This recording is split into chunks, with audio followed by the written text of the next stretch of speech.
सूत्र नंबर 14 से सूत्र नंबर 19 तक पर्वतों का वर्णन किया गया। आइए देखते हैं। सूत्र नंबर 14, पर्वतों पर स्थित तालाबों के नाम। जो 6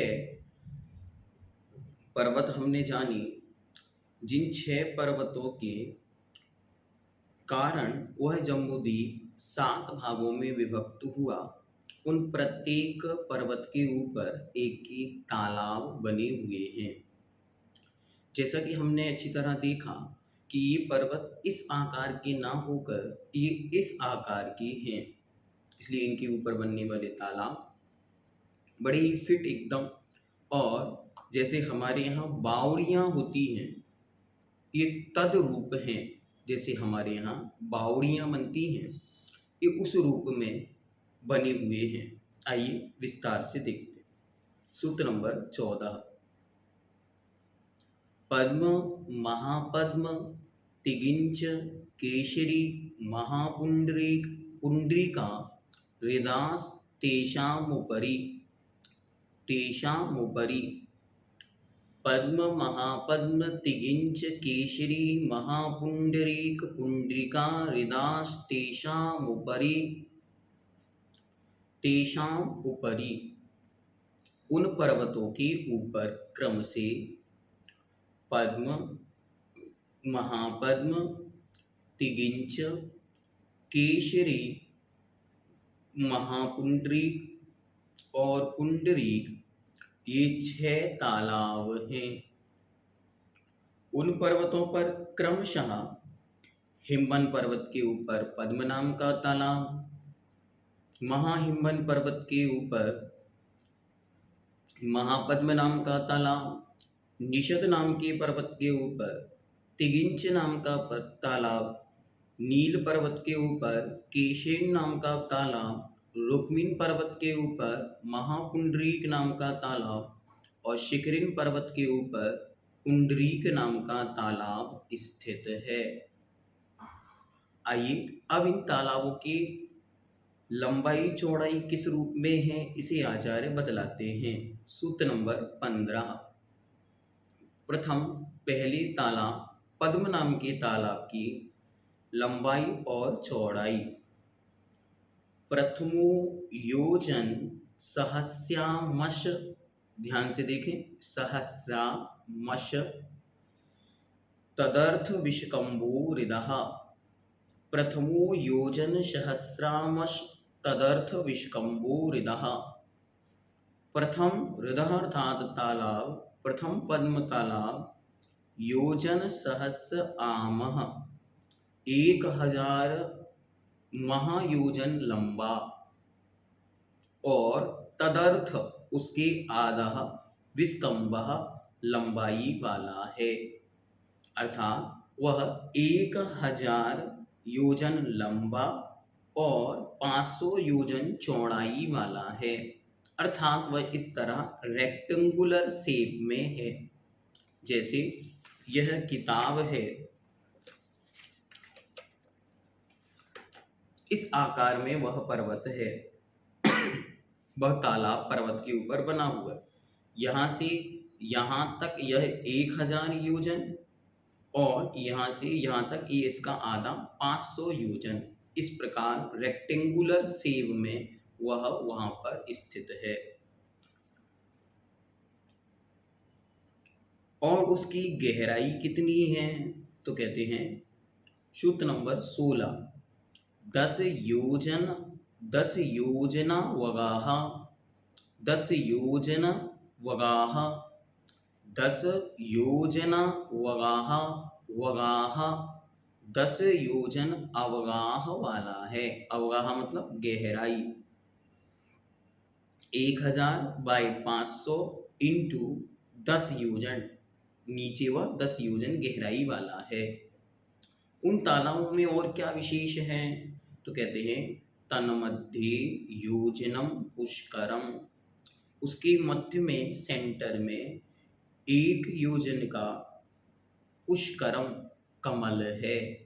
यह केवल अभी पद्म नाम के तालाब की चल रही है, क्योंकि उसके आगे आगे की क्या व्यवस्था है उसे आ जाए अगले सूत्र में बतलाएंगे। तन्मध्ये योजनम पुष्करम, पद्म नाम के सरोवर के बीच में योजनम 1 योजन लंबा और चौड़ा पुष्करम कमल है, वहाँ एक कमल खिला हुआ है। कैसा है वह कमल? वह कमल वनस्पतिकाय नहीं है, किंतु कमल के आकार की पृथ्वी है, अर्थात वह कमल पृथ्वी काय है। वह कमल पृथ्वीमय है। इसके अलावा परिवार कमल 1,40,000 और 150 हैं। बहुत सारे वहाँ पर कमल नुमा पृथ्वियाँ हैं। जैसे कोई आइलैंड होता है, टापू द्वीप जिसे कहते हैं, वह बीच सरोवर में पृथ्वी का बना होता है, वैसे ही वहाँ तालाब के बीचों बीच वह पृथ्वी में कमल के आकार का स्थान बना हुआ है, जिसका उत्सेद अधिक मुख्य कमल से आधा है। एक तालाब पर 1,40,000 और 150 के लगभग कमल हैं, उनमें देव रहते हैं। अब आगे आगे वाले जो कमल हैं इनकी क्या विशेषता है तो बतलाते हैं। सूत्र नंबर 18, तद्द्विगुण द्विगुणः हृदः पुष्कराणि च, तद्द्विगुण द्विगुणः, द्विगुणा, ध्यान रखना, पहले द्विगुण दूसरे में द्विगुणा, तद्द्विगुण द्विगुणा हृदः पुष्कराणि च। हृदः अर्थात आगे के तालाब और पुष्कराणि च कमल क्रम से तद्द्विगुण द्विगुणः प्रथम कमल से तथा उसके कमलों से दूने दूने विस्तार वाले हैं। अर्थात जितना पहला तालाब है उससे दुगना दूसरा तालाब है और उससे दुगना तीसरा तालाब है। इसी प्रकार सब चीज़ों में लगाना, कमल भी इसी प्रकार हैं और कमलों की जो ऊंचाई और लंबाई आदि है वह सब भी इस प्रकार से ही घटित करना। जो कुछ भी अब आगे का विषय है वह इस प्रकार से ही चलेगा कि पहले से दूसरा दुगना, दूसरे से तीसरा दुगना। फिर इसके आगे क्या व्यवस्था है तो आगे एक सूत्र आचार्य भगवंत देंगे, लेकिन यहाँ हमें आवश्यकता है तो हम उसे जाने। आगे की व्यवस्था के लिए आचार्य कहते हैं कि आगे उत्तरा दक्षिण तुल्या, जो उत्तर है वह दक्षिण के तुल्य है, अर्थात जैसी रचना यहाँ है वैसी ही रचना सेम उस साइड भी है। जब हम जम्बूद्वीप देखते हैं तो वह सर्किल आकार में है, तो इस तरफ जैसी रचना है वैसी ही रचना उस तरफ है। तो यहाँ जो तालाब 1 नंबर का तालाब है वैसा ही 6 नंबर का तालाब, जैसा यहाँ 2 नंबर का तालाब है वैसा वहाँ 5 नंबर का तालाब है, जैसा यहाँ 3 नंबर का तालाब है वैसे ही वहाँ 2 नंबर का तालाब जानना, या 3 नंबर का वहाँ 4 नंबर का, ऐसे क्रम से तालाबों को जानना चाहिए। इन्हें हम चित्र के माध्यम से और विस्तार से देखेंगे, जिसकी लिंक आपको डिस्क्रिप्शन में मिल जाएगी। अब आगे इन तालाबों में कोई रहता है, इन तालाबों में जो कमल हैं उन कमलों में कौन रहता है तो बतलाते हैं। तन्निवासन्यो देव्यः श्री ह्री धृति कीर्ति बुद्धि लक्ष्म्यः पल्योपमस्थितयः ससमानि परिसतकः। तन अर्थात उन कमलों में निवासन्यो निवास करने वाली, रहने वाली, देव्यः देवियां हैं। कौन कौन सी देवियां हैं तो श्री ह्री धृति कीर्ति बुद्धि लक्ष्मी, 6 तालाबों की ये 6 देवियां हैं। ये कैसी हैं? पल्योपम स्थितियः, एक पल्ली की आयु वाली हैं, तथा ससमानिक पारिषदकः, ये सामानिक और पारिषद देवों के जाति के देवों से सहत हैं, ये उनके साथ वहाँ पर रहती हैं। विशेष बात ये जाननी चाहिए कि ये जो देवियाँ जो हम अष्टकुमारियों का नाम सुनते हैं उन अष्ट कुमारियों में से यह भी 6 कुमारियां हैं। इनमें शांति और पुष्टि ये 2 नाम और मिलाने से टोटल अष्ट कुमारियां या अष्ट देवियां बन जाती हैं। इनके विषय में विशेष क्या है? तो विशेष इन्होंने पहला बतलाया कि ये जो देवियां हैं, ये देवियां पल्योपम की स्थिति वाली हैं। दूसरी विशेषता बताई, ये सामानिक और पारिषद देवों के साथ रहती हैं।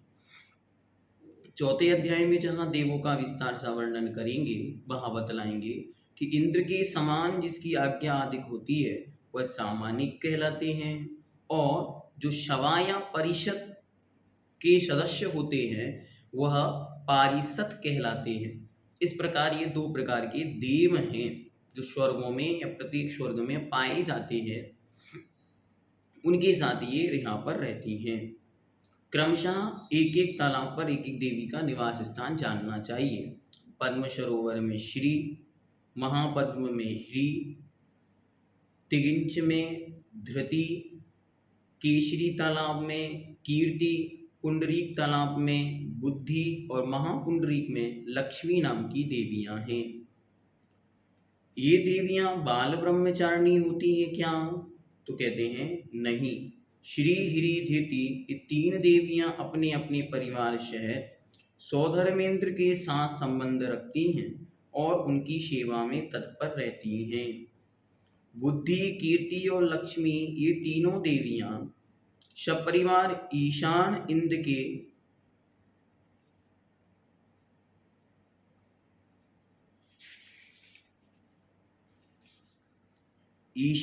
के साथ संबंध रखती हैं और उनकी सेवा में उपस्थित रहती हैं। इस तरह यहाँ पर इनका विस्तार सा वर्णन किया गया। तो हमने जाना कि 6 पर्वतों के ऊपर 6 तालाब हैं। पहले तालाब के विषय में हमने विशेष रूप से जाना कि पहला तालाब 1000 बाई 500 योजन का है और 10 योजन गहराई वाला है। प्रत्येक तालाब में एक एक कमल है। पहला कमल जो है वह 1 योजन प्रमाण वाला है। ये कमल वनस्पति का एक न होकर पृथ्वी का एक है, और इनमें अच्छी तरह जो देवियां होती हैं श्रीहरि, वे इसके अंदर निवास करती हैं। इस प्रकार इनका विस्तार पूर्ण हुआ। आगे आचार्य भगवान नदी के विषय में बतलाएंगे कि जम्मू द्वीप में किस प्रकार की नदियां और किन किन तालाबों से उत्पन्न होकर किस ओर बहती हैं।